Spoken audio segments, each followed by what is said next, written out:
domestic debt, where government is actually borrowing from the internal agencies, both in most majority of them actually being private. But of course, in this incident, we are seeing government to government business. But this has a kind of a frustration that once these bills are not paid to the different stakeholders, it's going to affect them in terms of operations, because they count on this money to pay their staff and run their day-to-day activities. And now this is seemingly kind of interjecting what they ought to operate. There is something about, we've been taking a look at the budget allocations, the borrowings for the 2016, as we try to compare this with the current. Here I have Uganda budget funding that comes from 2016 to 2017. Yeah. So to grow more than doubling from 23,653 billion Ugandan shillings in 2016 to 2017. So we grew to 48,131 billion Ugandan shillings in 2022 to 2023.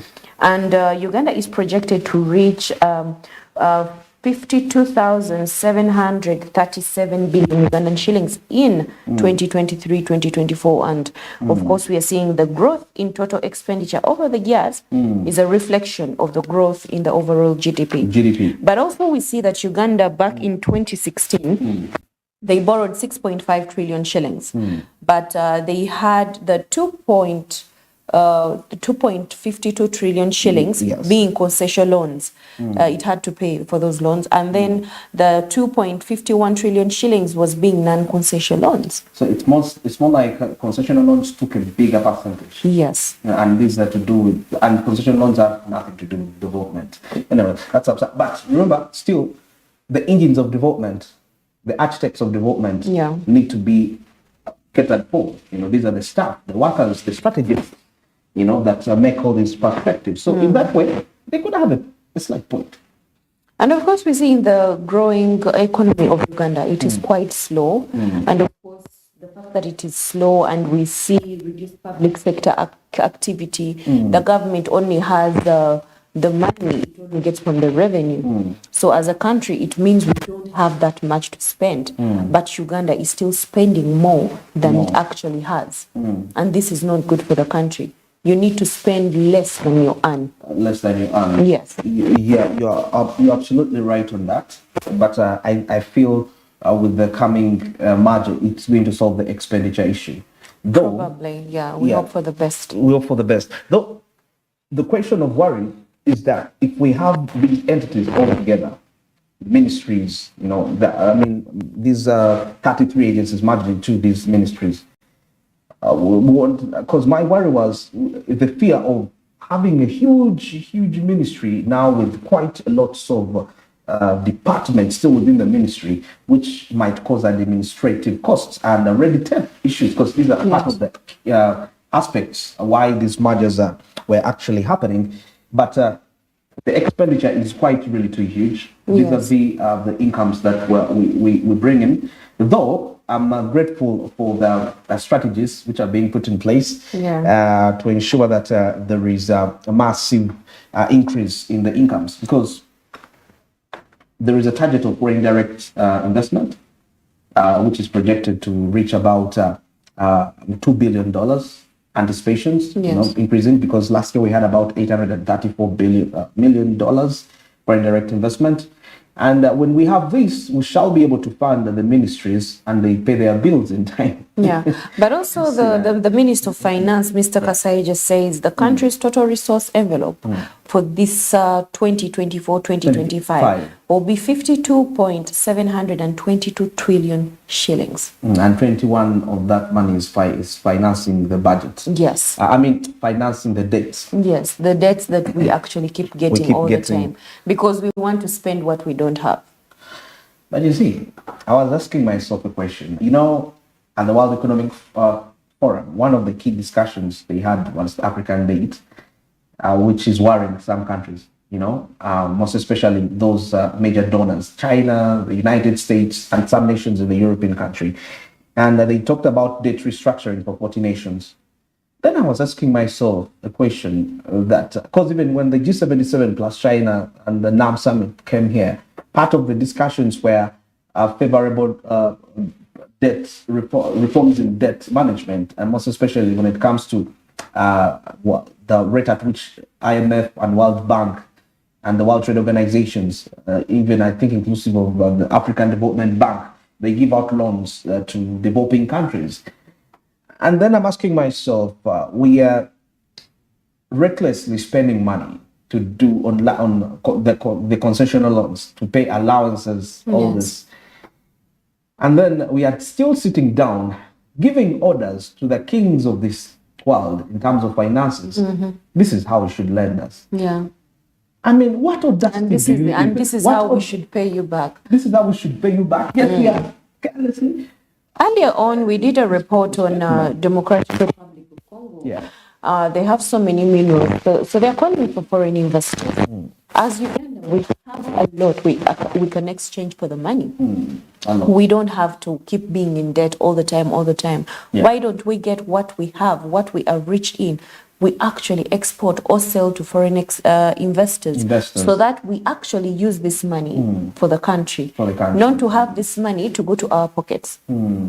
I feel like if you have a shop, you sell, you get money, and not you getting loans when you have no way you're going to pay back the loan. So as a country, let us sell what we have to actually get what we don't have. So if they keep getting these minerals, the coffee we have, because we used to be rich in tea and cotton, but all these things, we don't hear them anymore. We are hearing coffee, we are hearing tourism. Let us use what we have, the little we have, to actually get a little bit. But I think tourism is a good cut, because it's replacing the traditional exports. Coffee, because it's now generating about $1 billion. Uganda is so rich, so rich with tourism. There are so many things we have to show. People come and they can actually have holidays in many places. And Uganda as a country, apart from what people are coming to see, we as the people, we are welcoming. That is one. And then two, we have a beautiful country. And the weather is amazing. It's amazing. When other people from other countries come, they say, oh my God, the weather in Uganda, it is lovely. But for us, we complain about it. But if the foreigners are actually seeing the weather is amazing, let the foreigners come. Let them actually pay for their visit in Uganda. But usually when they're coming in, that is when they pay. And after that, they stop paying. Before you know it, they're actually working in the companies. Before you know it, they have shops. So they're not paying the country anymore. By the way, so those are what we are calling investors? Yes. Oh my goodness. And not certified investors, briefcase. In other words, briefcase investors. Yeah. And that is costing the country quite lots of money, because these are the people that get incentives, not paying the taxes.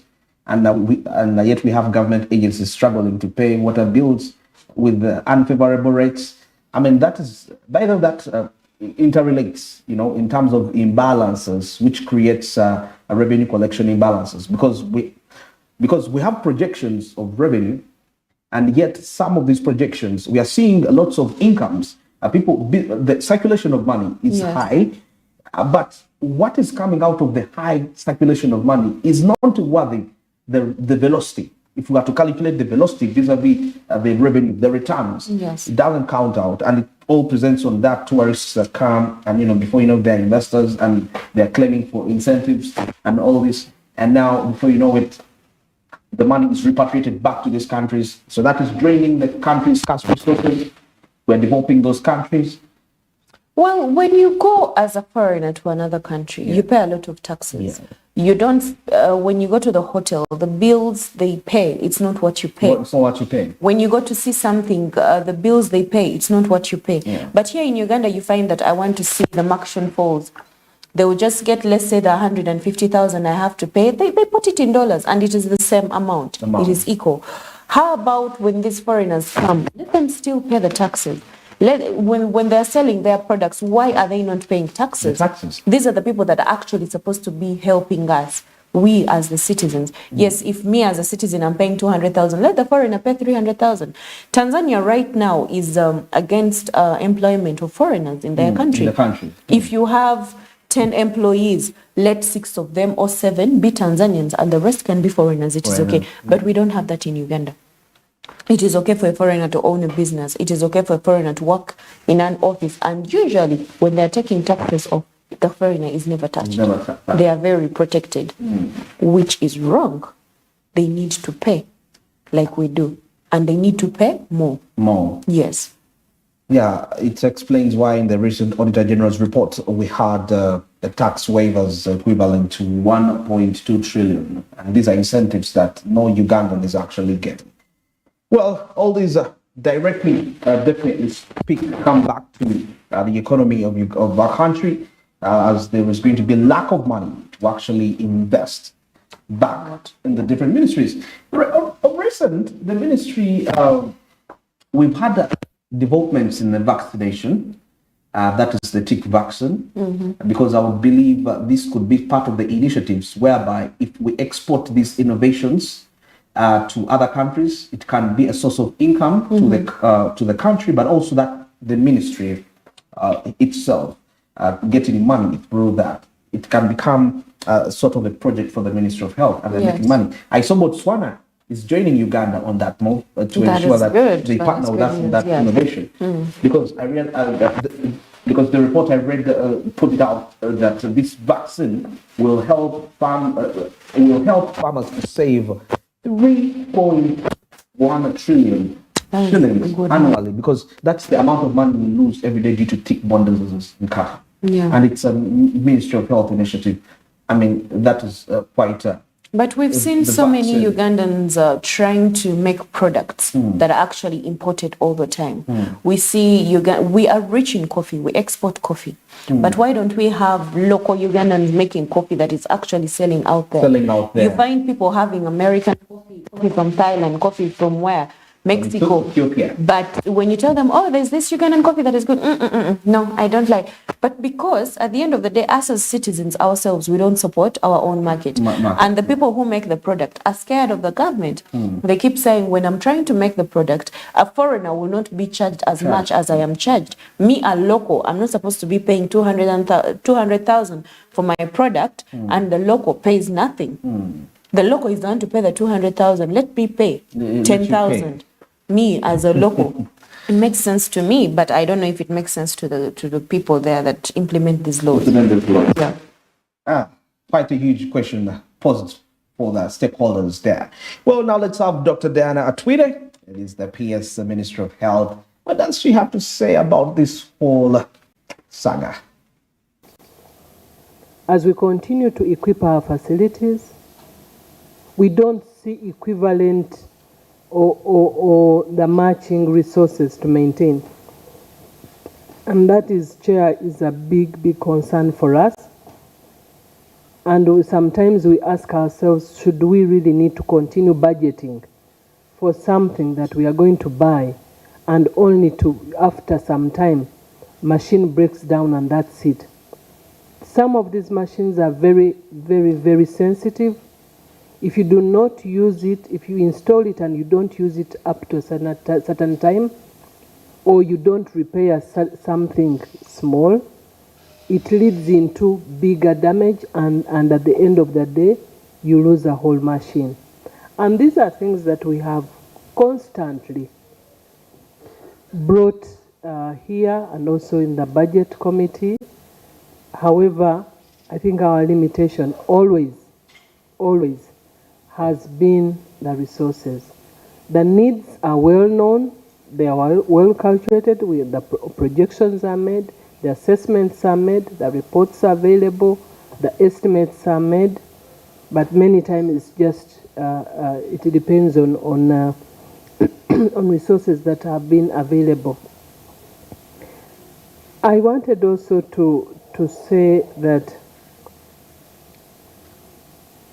the money for private wing is not sufficient to meet the bills of the hospital, because remember that also they put it back to buy medicines, to pay top up for the doctors that see these people, because we want also to keep the senior doctors who see these private people to be paid, because you cannot, otherwise then they will start diverting patients to their private clinics. So they need to have a top up, but also to continue investing in those private services, because the medicines they use, the services they offer there, they need that continuity.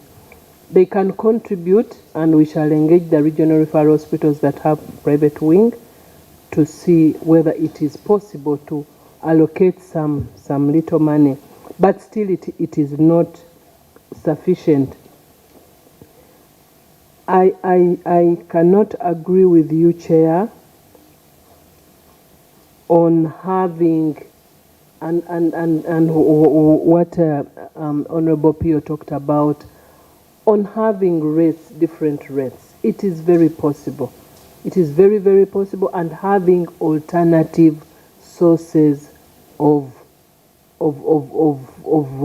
utilities. We can have because we have seen where facilities really, they have had some, they have invested in water harvesting and all that, the utility and also the rate at which they accumulate these arrears is much, much, much less. So this is something that it can be an effort. I know that, and without really having any prejudice, I know so that National Water must collect money, must sustain its operation. Therefore, they will not allow you to have water. That means you will not give them more money. And that's what they will not be able to collect a big bill from you. So they must not allow you to have this water in the hospital. You must wait for their water, and they bill you, and you pay heavily. So I do believe that there is a way to create alternative source of water, especially a hospital. The biggest bulk of our hospital bills on water, for example, it is water for cleaning, water for toilets, basically for sanitation, not drinking. So I do believe that there is a way, if we just put together, and Chair, I'm sorry I'm taking a bit longer, but I do believe that as government, we just need to speak as government, as one government, not health versus energy, health versus water, water versus finance. We just need to speak as one entity that is working towards addressing the issue. Health is a commodity that you cannot attach value. It is more than the value that we can attach. It is not like a factory. A factory, we are talking about economics, we're talking about profits, but health, we are simply talking about lives. And when it comes to lives, it must be prioritized, whether in financing, and I'm not speaking this because I'm permanent secretary of Ministry of Health. Even if I was outside health, I would speak for health. Anything to do with life, all of us are candidates, are potential candidates. Right now in Mulago, we don't have water. They rationalize. They switch off, they switch on. Then water is flickering in. Then it's not coming. We have had many meetings with the National Water. It is not a priority to sort Mulago water. It has not. Many years ago, we met with the Minister of Energy.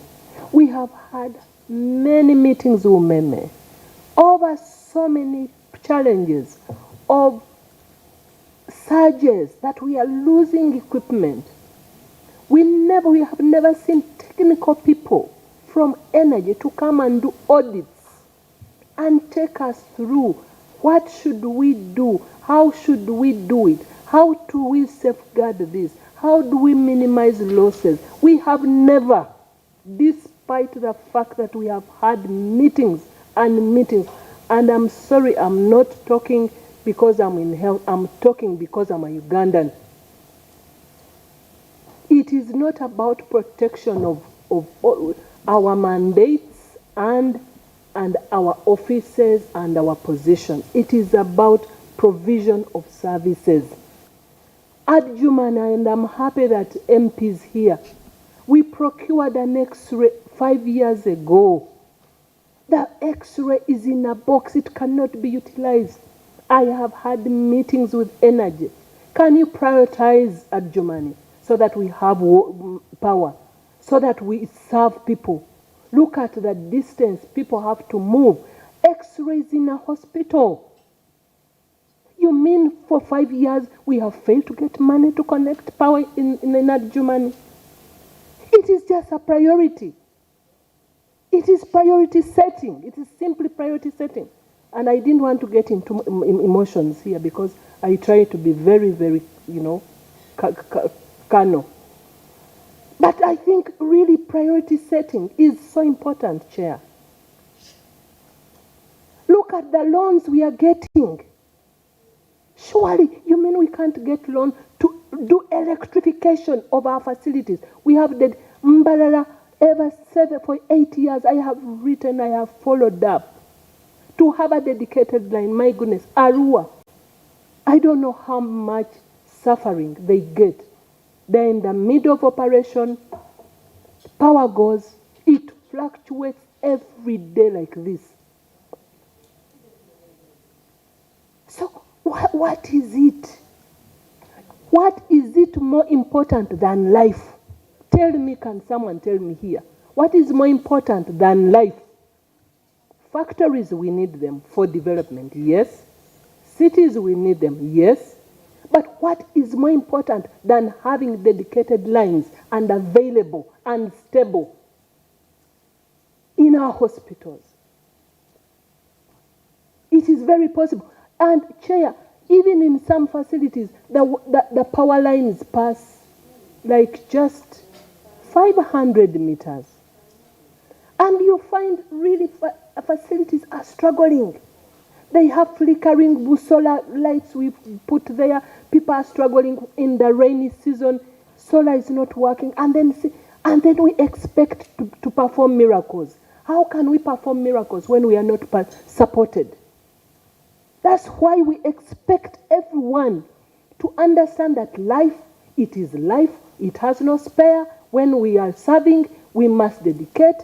Even we must dedicate resources, we must dedicate time, we must dedicate technical input.